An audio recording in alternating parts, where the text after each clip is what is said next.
My husband refused to take me to the hospital when my water broke unless I agreed to his demands, so I turned to someone else for help. I'm a female, 30 years old, and got married after getting pregnant.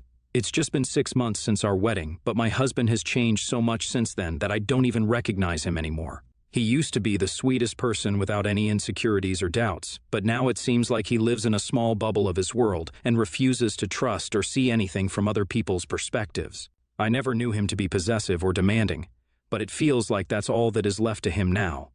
Before I get into what happened on the day my water broke, I should provide some context. We live in a rental apartment, and recently this new guy moved next door to us. It was before our wedding. Growing up, my family had always shown me to be kind to new neighbors.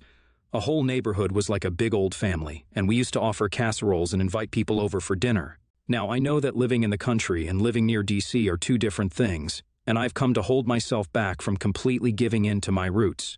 But then I saw that the guy next door rarely went out and probably worked from home. Our apartments didn't have the numbers on them or any nameplate, so the food he ordered sometimes got delivered to our door, and I had to ask the delivery guy to go over to the next one. I noticed that most of the things he ordered were coming from McDonald's, Dunkin', Chick-fil-A, and on occasion, Taco Bell. It went on for 3 weeks, and I couldn't help myself but take over home-cooked food for him one night. Of course, my husband knew I was doing it, and he didn't express any concerns or hesitation over me giving the guy a home-cooked meal. He knew all too well that I love feeding people whenever I can get the chance, and this was just me being concerned and nothing more than that. The guy was pretty nice about the whole thing, and agreed instantly when I asked him a week later to join me and my husband.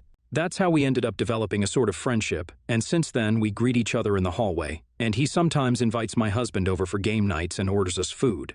But over time, my husband must have started having some problems with this guy because he started being rude for no reason and even took jesting too far. The guy got the hint that he isn't welcome anymore in our home, and since then he's been keeping his distance. I don't know what brought on the change in my husband's behavior, but when I talked to him about it, he refused to explain anything to me. In fact, he got all defensive and tried to project his insecurities on me. He said that I'm taking too much of an interest in that neighbor, and this is unusual even for me. I felt insulted and quickly shut down whatever drama he was trying to create. If he can't trust me, there was no point in having that conversation, and I didn't want to spend my energy on the topic. But things weren't as simple because we still had little differences here and there. We'd be discussing the color of the nursery, and we'll have a conflict of opinions. And the next thing you know, we start talking about how neither of us is accepting the other's choice. And then we'd bring up other habits of each other that put us on our wits' end. Things got really bad while we were discussing how we were going to manage the next 18 years. It wasn't even a serious conversation, just casual thoughts that wandered in our minds. My husband said that, of course, I'll be here always to keep an eye out on our kids' activities. To which I replied it wouldn't be possible to be completely aware of what he or she does. I'll have to work. Another staff might prevent me from giving 100% of my time to looking after the kid. That's when my husband said that I wouldn't have to work when he's making enough money, and he'd prefer his child to grow up in a family with a stay-at-home mom. He said that his mom stayed at home to look after him, and he's grateful for her mere presence. He wants our kids to have the same experience. That's how the argument started. And I said that I want to have a career and start working as soon as my kid turns 3 or 4. We've been arguing about it for almost a month without reaching any decision. In the middle of all this, my water broke a few days ago, and my husband used the opportunity to push his side of the argument. I was standing there, having contractions and almost dying while he started making demands. He said that he wouldn't take me to the hospital unless we make a decision, and he wants me to agree that I'll stay at home until our kid turns 18. It was mind-boggling to me that he was trying to blackmail me into agreeing to his terms. I didn't even have the energy to scream or fight with him. There was no way that I could drive myself to the hospital while having contractions, and my husband wouldn't give me my phone so I could book a cab. Ultimately, I chose the only option available to me and went over to my neighbor and asked him for help. He was visibly confused about why my husband wasn't taking me, but got over his shock fast enough to jump into action. He didn't ask me any questions, and when my husband tried to intervene, he threatened to call the cops. He didn't even know what the situation was, but was ready to fight if required. My husband followed us in his car and was with me for the rest of the delivery, but the damage was done, and something in our marriage shifted. He was angry that I went to the guy I knew he had a problem with for help, while I was angry that he'd try and use a delicate situation to get me to agree to his ridiculous demands. We haven't been speaking, and the only time he looked at me was when he had to take our baby daughter from my hands. I was so drugged up and exhausted after giving birth that I can't control any decisions I make in this state. That's why I'm asking here if what I did was wrong in any way. The argument wasn't something unresolvable, and I'm pretty sure we could have found some common ground, but his actions have broken my trust completely. I feel like he will never have my back when I'm down, and I'm rethinking our marriage and our future together. Am I being an a-hole here, or is he the real a-hole? I got discharged today and have asked my mom to stay with me for a while. It was uncomfortable with being alone in the same house as my husband, especially in a condition where I can't even support myself without something to hold on to for walking. I know I'm being paranoid about everything after the incident before the delivery, but I can't help and not trust him. That man tried to use my weakest moment to negotiate the terms of our marriage. Now that the baby is born, I don't even want to imagine the lengths he would go to just to get me to abide by his wishes. I've also come to realize there are no talking things out this time since he's already crossed the limits of being reasonable. He's still angry and insecure about me asking for help from our neighbor, and if my mom wasn't staying with us, I know we'd already have fought a few times over it. Thankfully, my mom keeps him under control because she isn't the type who'll be afraid of calling the cops at the slightest hint of danger. As for my baby, she's the best thing that has happened to me. But I can't even be completely happy about this miracle because of how scared I feel. I don't know if all of this is still hormones or if the bond I had with my husband is completely over, but I know for certain that I need to figure out what I'm going to do in the future if things don't change. We finally had a civil discussion after 2 weeks of toxic silence. It was exhausting to keep up with this in my own home and with a baby on hand. So I told my husband we need to talk about what happened and address what went wrong.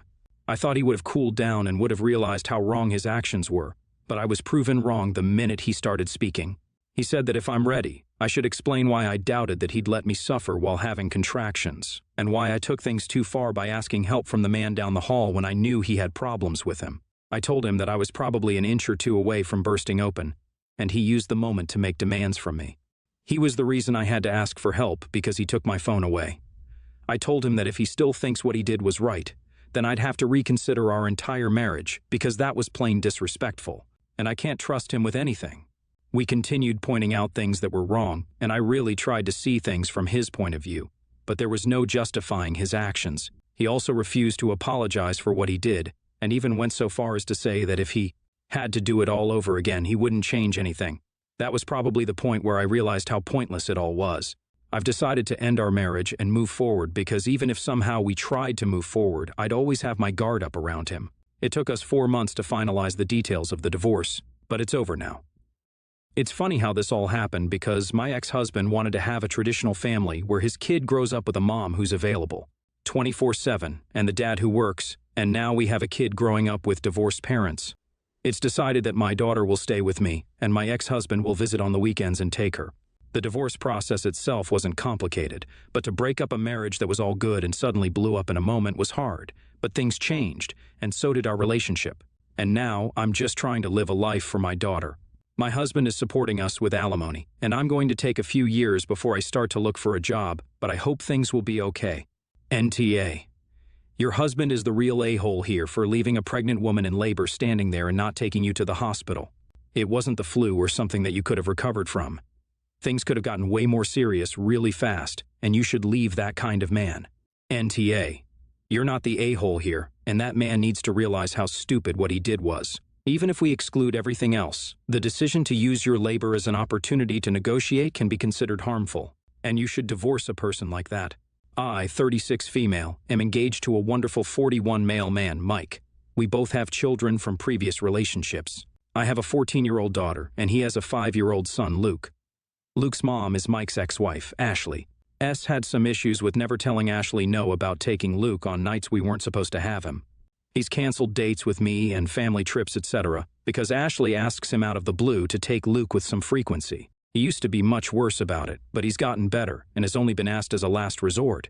Well, this past Friday, sure enough, Ashley calls us, asking us to babysit because he has concert tickets for Saturday night. Mike had to work, so he wasn't able to, and then it turned to me. I had already made plans that evening to have a mom-daughter date with my daughter. I had reserved us mani-pedis and a nice dinner. These mom-daughter dates are important to my daughter and me since she is going through the mess that is puberty. I told Ashley I had other plans. I figured she's got enough family, friends, and money. She alone makes the same amount Mike and I make, not counting the child support he pays, to figure something out on her own. I was wrong. Saturday came, and she was in a tizzy, blowing up Mike and my phone, begging us to take Luke that night.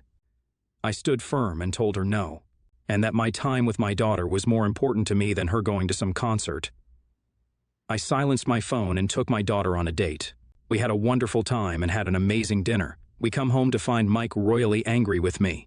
Ashley, her friends, and her family had spent all evening calling him, yelling at him, telling him how unreasonable and how much of a I was for not watching Luke, and that I'm obviously going to be a bad stepmom since I didn't care to watch him.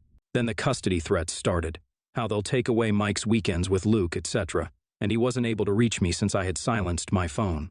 It's calmed down a little since then, but now Ashley is demanding I refund her the $300 she spent on her ticket since she couldn't go since I refused to watch Luke that night. Mike and I have been saving up money bit by bit to take my daughter and Luke on a trip next year. Mike is just telling me to give her money from it and avoid the fight, but I don't want to. If we give in to these demands, she's just going to continue these behaviors and using us. AITA for not watching Luke on Saturday, and WIBTA if I don't give her the money she lost. NTA, but you don't have an ex-wife problem, you've got a fiancé problem. How dare he get pissy with you after the way that Psycho acted? He knew full well what was going on. Why would you accept that kind of reaction? I would feel so betrayed.